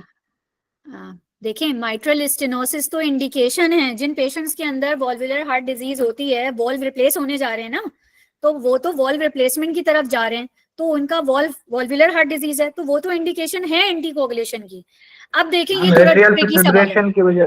एट्रियल फिब्रिलेशन की वजह से नहीं दे सकते, इसलिए नहीं दे सकते एट्रियल फिब्रिलेशन की वजह से। जी मैम। हाँ, तो अभी तो पिछले जवाब में आप मुझे बताया आपने कि हम आईएनआर रेंज 2 से 3 रख रहे हैं और लाइफ लॉन्ग देनी है एट्रियल फिब्रिलेशन के अंदर। मैम वो नॉन वैल्वुलर एट्रियल फिब्रिलेशन थी, तो इसी वजह से हम उसे लाइफ लॉन्ग। जी नहीं, लाइफ नॉन वॉल्वुलर हो वॉल्वुलर हो, अगर वॉरफेरिन चलती है दोनों केसेस में लाइफ लॉन्ग जाती है। अच्छा, अब आप लोग सुने, ये थोड़ा सा ट्रिकी सवाल है। एक पेशेंट है, उसको एट्रियल फिब्रिलेशन है, सिवियर माइट्रल स्टेनोसिस है और लेफ्ट साइडेड वीकनेस के साथ आया इमरजेंसी में, मींस उसको स्ट्रोक हुआ है। मुझे 3 इंडिकेशन मिल गई वॉरफेरिन इनिशिएट करने की। इस पेशेंट में वॉरफेरिन इनिशिएट की जाएगी, ठीक है, लेकिन कॉशियसली। वो क्यों? क्योंकि एज ज्यादा है फीमेल की। मैंने आप लोगों को बताया था कि हम ऐसे पेशेंट्स के अंदर हेज ब्लड स्कोरिंग करते हैं, ठीक है। हेज ब्लड स्कोरिंग इसलिए करते हैं ताकि हम उसकी ब्लीडिंग टेंडेंसी कैलकुलेट कर सकें। इस पेशेंट के अंदर हम स्कोरिंग करेंगे और उसका ब्लीडिंग टेंडेंसी अगर वो 3 से ज्यादा का स्कोर कर रही है तो इसका मतलब है कि उसके अंदर ब्लीडिंग टेंडेंसी ज्यादा है, क्योंकि एज भी ज्यादा है और थायराइडिज्म भी है और फीमेल भी है, ठीक है।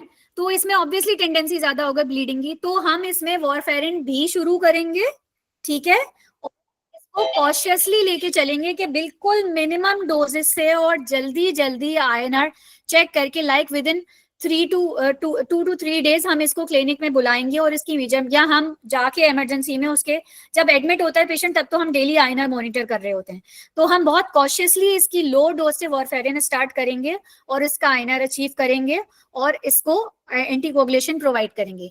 इस केस के अंदर warfarin he drug of choice है, लेकिन यहाँ पे बैलेंस वाला आ गया। वो जो मैंने आपको शुरू में स्लाइड दिखाई थी ना, जो एक बैलेंस बना हुआ था, इस पेशेंट के अंदर बहुत ज्यादा हमें कॉशियसली बैलेंस को मेंटेन करके चलना है, क्योंकि यहाँ पे बिल्कुल ही स्ट्रोक हुआ हुआ है पेशेंट को। अगर हमने नीचे की तरफ आईएनआर दिया या फिर कोई और डोएक्स पे शिफ्ट किया जो कि उसको एंटीकोगुलेशन सही तरीके से प्रोवाइड नहीं कर सकी, मजीद दोबारा स्ट्रोक हो जाएगा, सही है। और अगर हमने जरा सी भी हायर साइड पे डोज रखी या पेशेंट कंप्लाइन नहीं हुआ या हम सही डोज नहीं बता सके, आप अच्छा एंटीकोगुलेशन केयर प्रोवाइडर जो है वो तो बैठ के सही डोज बता रहे हैं, लेकिन अगर इसी पेशेंट को कोई ऐसा डॉक्टर जिसे कि इस सारे सिनेरियो का नहीं पता, तो ये पेशेंट आज स्ट्रोक के साथ इमरजेंसी में गया है, कल हैवी ब्लीडिंग के साथ इमरजेंसी में जाएगा, ठीक है। तो इसमें वॉरफेरिन देंगे मगर कॉशियसली। अच्छा, now we'll take your questions. Kiran, मेरे ख्याल से आपका कोई क्वेरी है, आप पूछ यस, सकती हैं। मेरा क्वेश्चन था कि वारफरिन का ड्रग ड्रग इंटरेक्शन है रिफाम्पिन का, उसका मैकेनिज्म ऑफ एक्शन बताएं मैम, क्योंकि रिफाम्पिन तो इंड्यूसर है ना। आप जाएंगी ना, हर ड्रग का अटेंडेंस, सॉरी, हर ड्रग का अलग मोड ऑफ एक्शन होता है, ठीक है। बहुत सारी मेडिकेशंस ऐसी हैं कि जो कि वॉरफेरिन के इफेक्ट को कम कर देती हैं, यानी उसकी मेटाबॉलिज्म बढ़ा देती हैं। कुछ ड्रग्स ऐसी हैं जो कि साइटोक्रोम P450 पे एक्ट कर रही हैं और वॉरफेरिन के मेटाबॉलिज्म को रोक रही हैं, यानी जो ड्रग को 3 दिन पे वॉश आउट होना है वो ड्रग वॉश आउट ही नहीं हो रही है, ठीक है। और हम डोज पे डोज दिए चले जा रहे हैं और उसकी मेटाबॉलिज्म ही नहीं हो रही है, तो ऑब्वियसली वो लो डोज पे भी आपको बहुत हायर अचीव देगी। और रिफेम्पिसिन के साथ वॉरफेरिन की जो मेटाबॉलिज्म है वो बहुत बढ़ जाती है।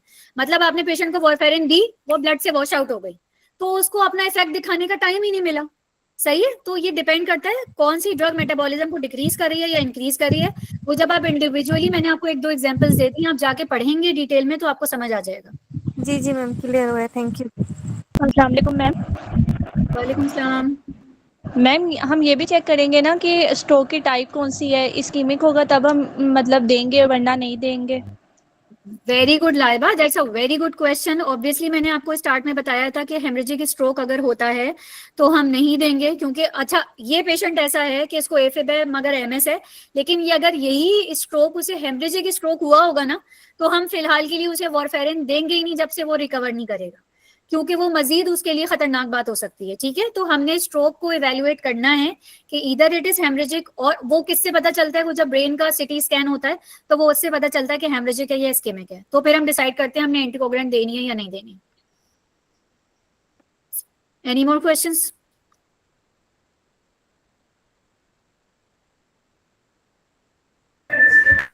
So if there are no questions, so I think we should wrap up this session.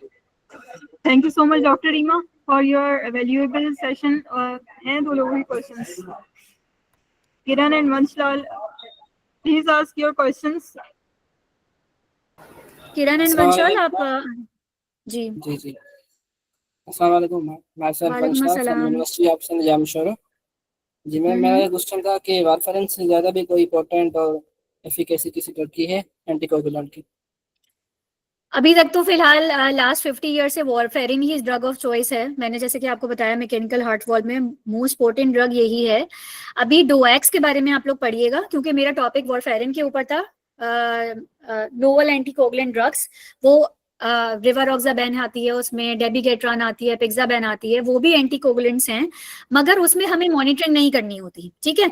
अब अगर हम उन दोनों को कंपैरिजन करें, सही है, तो वॉरफेरिन को आप उसके इफेक्ट को आप मेजर कर सकते हैं। अगर आज पेशेंट को ब्लीडिंग नहीं भी हो रही है और हमारे क्लिनिक में आया है और उसका 6 का INR है, तो हमें पता लग जाएगा कि यार ये प्रोन टू ब्लीडिंग है। अगर मैंने इसे कंटिन्यू वॉरफेरिन पे रखा तो 6 दिन बाद ये इमरजेंसी में ब्लीडिंग के साथ आएगा, तो हम वॉरफेरिन के इफेक्ट को मेजर कर सकते हैं INR के थ्रू। लेकिन जो दूसरे एंटीकोगुलेंट ड्रग्स हैं उनको हम मेजर नहीं कर सकते। उसमें हमें तब ही पता चलेगा जब पेशेंट ब्लीडिंग के साथ इमरजेंसी में जाएगा। अच्छा, ऐसा नहीं है कि जो दूसरे एंटीकोगुलेंट ड्रग्स हैं उनमें ब्लीडिंग टेंडेंसी नहीं है, नहीं। वॉरफेरिन और नोवल एंटीकोगुलेंट का जो ब्लीडिंग टेंडेंसी है वो ऑलमोस्ट सेम है। वॉरफेरिन को आप मेजर कर सकते हैं, डोएक्स को आप मेजर नहीं कर सकते, ठीक है। तो अगर ऐसे पेशेंट हैं जो कि क्या कहते हैं वॉरफेरिन के ऊपर हैं और आप बार बार हम मॉनिटरिंग करके उनका INR अचीव कर सकते हैं, लेकिन वही पेशेंट अगर थेरेप्यूटिक डोज रिवारोक्साबेन की ले रहा है और वो उस पर ब्लीड कर रहा है, एक पेशेंट है ऐसे कि जो कि बार बार रिवारोक्साबेन दे सकते हैं और उनको दे रहे हैं, वो 3 से 4 दफा हॉस्पिटल में एडमिट हो चुके हैं ब्लीडिंग के साथ, तो अच्छा हम मॉनिटर नहीं कर पा रहे, 3 महीने में वो 3 दफा इमरजेंसी में ब्लीडिंग के साथ एडमिट हो गए, तो फिर उस पेशेंट को वॉरफेरिन पे शिफ्ट कर दिया गया कि एटलीस्ट हम उसको मेजर कर सकते हैं, जैसे ही उसका INR बढ़ेगा हम उसको होल्ड करके या लो डोज करके मैनेज कर देंगे, ठीक है। वॉरफेरिन मेजर क्यों नहीं कर सकते डोएक्स को? कैसे करेंगे, कोई मेजरिंग टेस्ट है ही नहीं उसका, अभी तक मतलब उनका मेजरिंग टेस्ट नहीं है। जी मेजरिंग टेस्ट नहीं है। दूसरा जो डोएक्स है ना, नोवल एंटीकोगुलेंट्स, उनकी जो एंटीडोट्स है ना वो कराची में रेडिली अवेलेबल नहीं है, पाकिस्तान में नहीं है, ठीक है। विटामिन के बहुत आसानी से अवेलेबल होता है, ओरल भी, आईवी भी, और बहुत सस्ता है एंटीडोट। तो वॉरफेरिन के साथ अगर वॉरफेरिन के साथ अगर ब्लीडिंग होती है ना, तो वो बहुत आसानी से रिवर्सल की हो सकता है, लेकिन डोएक्स के साथ थोड़ी सी प्रॉब्लम होती है।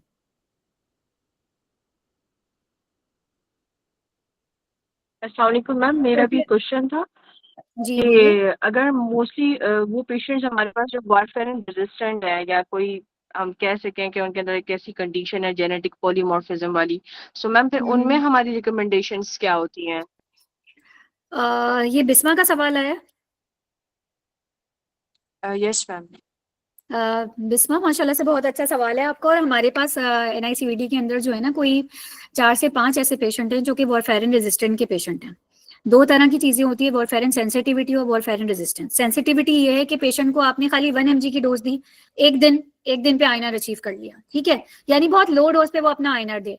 रेजिस्टेंस वो होती है कि हम 3 गोलियां, 4 गोलियां, 20 mg, 25 mg, 25, 30 पे जा रहे हैं और आईएनआर अचीव ही नहीं हो पा रहे हैं। पेशेंट का जेनेटिक पॉलीमॉर्फिज्म ऐसा है कि वो वॉरफेरिन इफेक्ट ही नहीं दिखा पा रही है।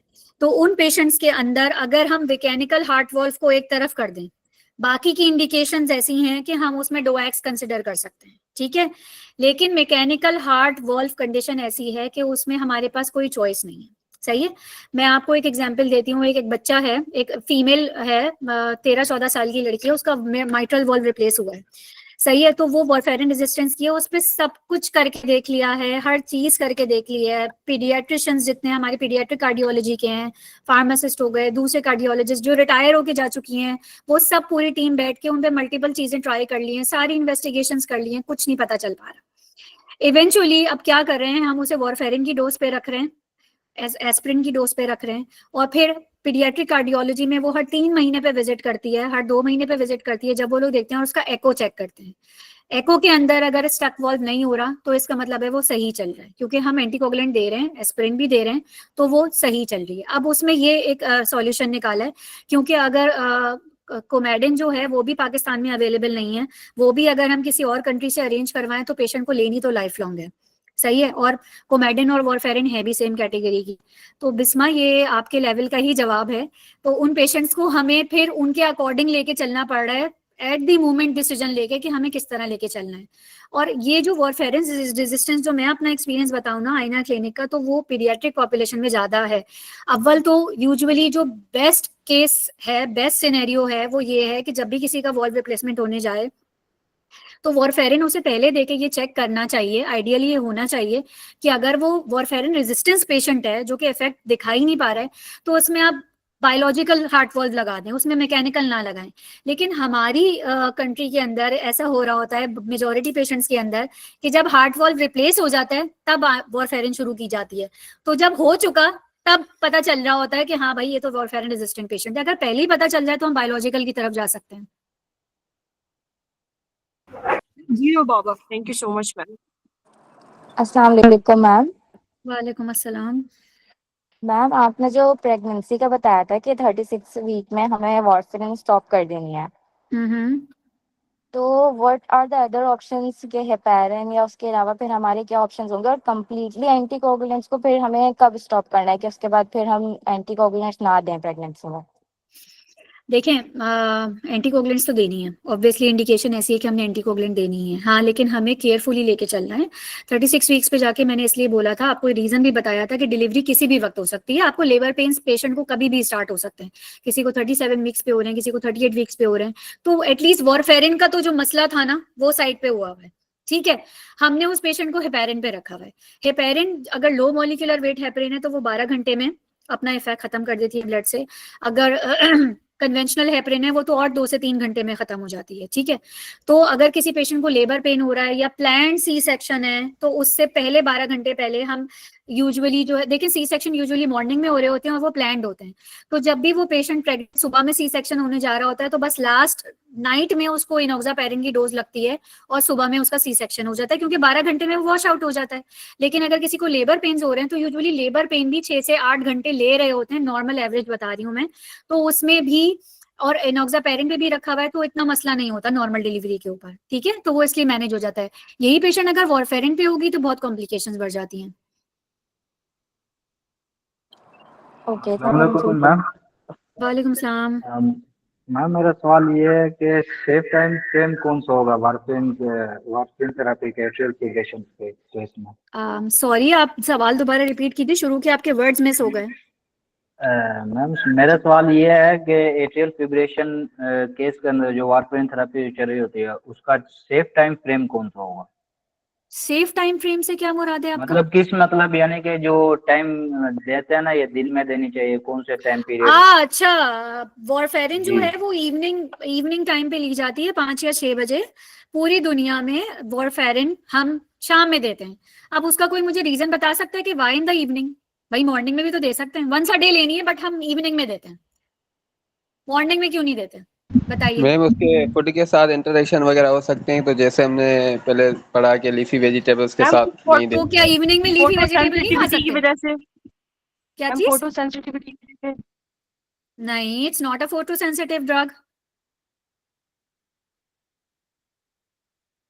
जी। Due to Shahid emergency? Karim कौन सी इमरजेंसी जी? मैम Generic ब्लीडिंग के question है। ब्लीडिंग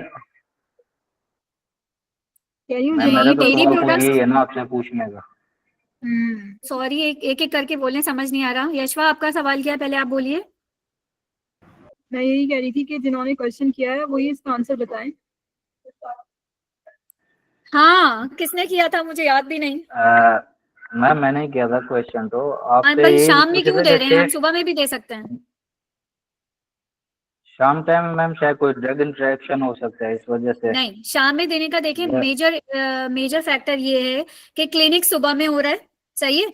आइनर जो है, yes Bushra Salim, you have got the right answer. तो बिल्कुल सही जवाब दिया बुशरा ने। जब हम क्लिनिक सुबह में रन कर रहे हैं, कोई पेशेंट अगर हमारे पास आईएनआर लेकर आया है जो 7 का आईएनआर है, मुझे होल्ड करनी है, ठीक है, आज के दिन, और वो सुबह में 8 बजे गोली खाकर आ गया वॉरफेरिन की, तो अब ऐसा पेशेंट जिसमें मुझे आज से होल्ड करना था 7 के आईएनआर के ऊपर, और वो सुबह की डोज भी लेकर आ गया, तो वो 7 का आईएनआर कल को 8-9 का पहुंच जाएगा। तो हमने पीटी आइनर को देखते हुए डोजिंग डिसाइड करनी होती है। तो जब सुबह में क्लिनिक हमारे पास पेशेंट आ रहा है, हम आइनर देख रहे हैं, डोजिंग सेट कर रहे हैं, तो इसीलिए फिर हम उसे जो डोज बता रहे होते हैं वो इवनिंग से चेंज हो रही होती है। हमने किसी की डोज कम करनी है, किसी की ज्यादा करनी है, या चेंज करनी है, होल्ड भी करनी है फॉर एग्जाम्पल, तो वो शाम से रूटीन स्टार्ट होता है। ठीक है, अब आप लोगों को समझ आ गई कि हम शाम में क्यों दे रहे हैं। अगर वही सुप्रा या सब थेरेपी, या किसी का बिल्कुल खून बहुत पीटी आइनर के अंदर जो सब थेरेप्यूटिक 1 का आइनर आया हुआ है, मुझे वो 1 गोली ले रहा था, मुझे आज उसे 2 गोलियां देनी है, और वो सुबह में 1 गोली खाकर आ गया, अब मैं उसे बोलूं कि भाई तुम 1 गोली और ले लो, तो ये रूटीन फिर बहुत डिस्टर्ब हो जाता है। इसीलिए हम इवनिंग डोजेस प्रेफर करते हैं। जी मैम, थैंक यू। ठीक है Yashwa, I think we should wind up the session now. बहुत ज्यादा क्वेश्चंस हो गए। अगर किसी को भी और कोई क्वेरीज हो, कोई क्वेश्चंस हो रिगार्डिंग एंटीकोगुलेशन मैनेजमेंट या क्लिनिक के हवाले से, तो मेरी ईमेल है, आप लोग इस पे ईमेल कर सकते हैं मुझे। ठीक है, Yes, for sure. Thank you, Dr. Rima. We extend our heartfelt thanks to you for such an enlightening session on managing warfarin therapy and such a awesome role of pharmacist in anticoagulation management. And your expertise, clarity, and dedication to the clinical pharmacy have not only deepened our understanding, but have truly inspired the future pharmacists among us. And we are very grateful for you, for your time and knowledge, and for reminding us that what is the impact of pharmacists, what is the impactful role of pharmacists playing in our society, in the patient care. And looking forward for such sessions in the future as well. Thank you very much. Thank you so much everyone for joining and making this session an interactive one. I would greet you with best of luck for your future. और जो इस को anticoagulation को pursue करना चाहते हैं, तो इसकी जो सर्टिफिकेशन होती है वो अमेरिकन यूनिवर्सिटी से होती है और ऑनलाइन भी होती है, तो you guys can enrol over there और सर्टिफिकेशन लेके आप प्रैक्टिस भी कर सकते हैं इसको। Thank you so much and अल्लाह हाफिज। Allah Hafiz.